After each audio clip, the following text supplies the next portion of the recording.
Hey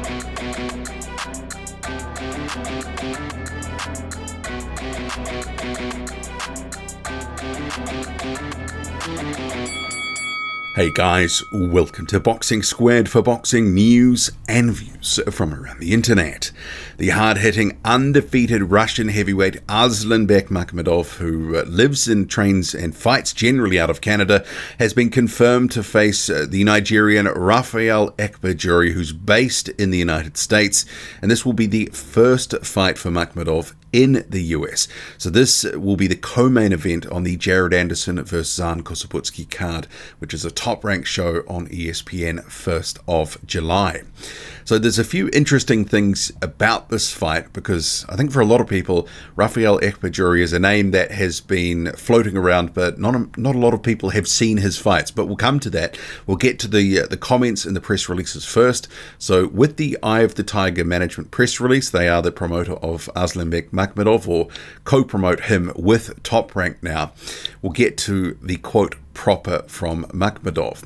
Fighting for the first time in the United States, the Mecca of boxing represents a major opportunity for me, not only because it will give me the opportunity to showcase my talent on the world stage, but also because it brings me one step closer to my dream of becoming a world champion. I have dedicated my life to boxing, worked hard, and made every sacrifice to get to this crucial moment in my career.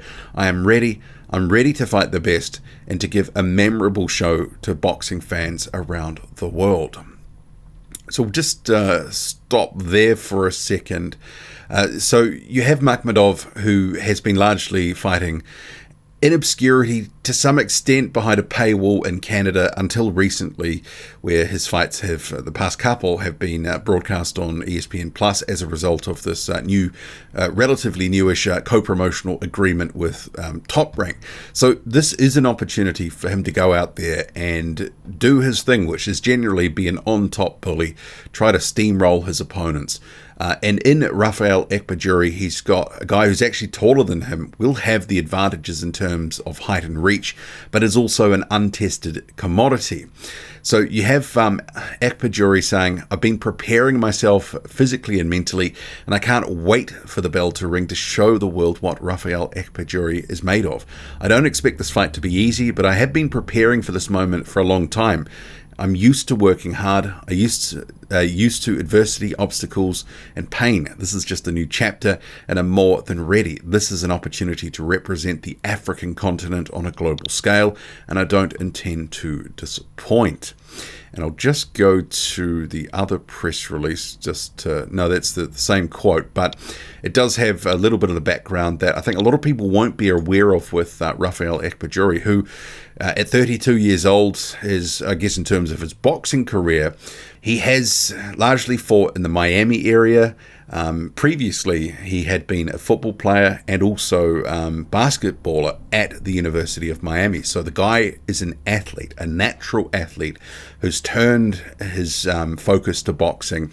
Largely, he's been fighting more recent times, durable sort of journeyman to get him rounds, but his fights have not been broadcast, say via Fight TV or one of those platforms. He's been fighting on club shows where you get photos and the result afterwards, that sort of thing.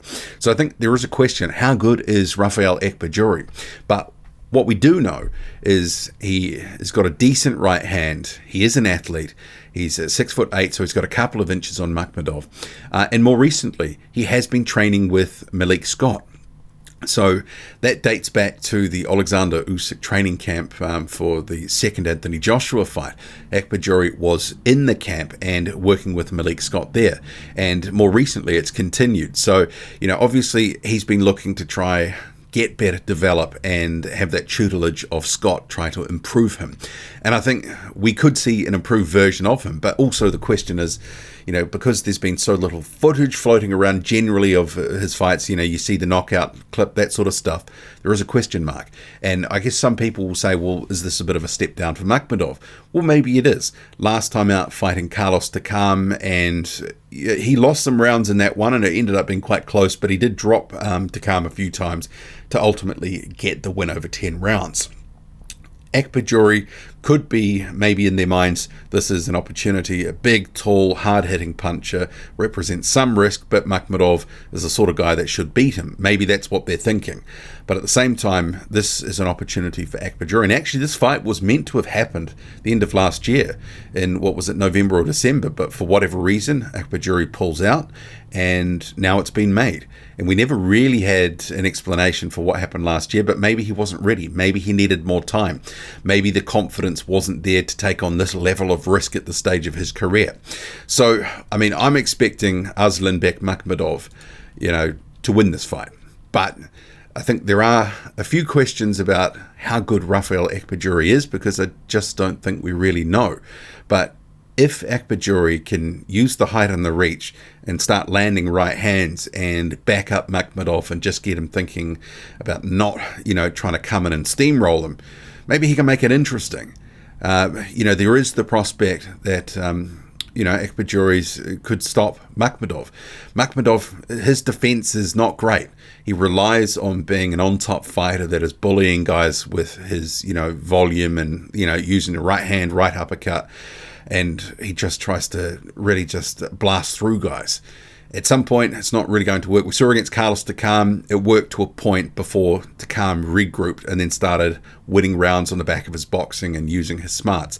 Akpejiori, completely different style, completely different type of fighter, but also how good is he really? How much has he improved under Malik Scott? All sorts of questions.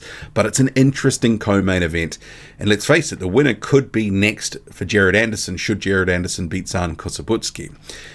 It sort of seems like, if putting this co-main event on there, that they have some sort of intent for the winner to potentially face Anderson, give them a bit of shine to the audience that potentially he could end up facing Anderson in front of. That sort of thing, just to grow the profile of the fighter. I like the fight. I think this is a good showcase fight. It's probably a bit more than a showcase fight for Makhmudov, but if he goes in there and gets a brutal stoppage, as he has in earlier parts of his career, that will get people turning their heads. But we do know Makhmudov, as brutish as he is, has got his limitations. At some point, the wheels will fall off, but he's going to be fun until that happens. Is it this fight? Well, you can never really say. But certainly, Akpejiori can punch. He's got a decent right hand.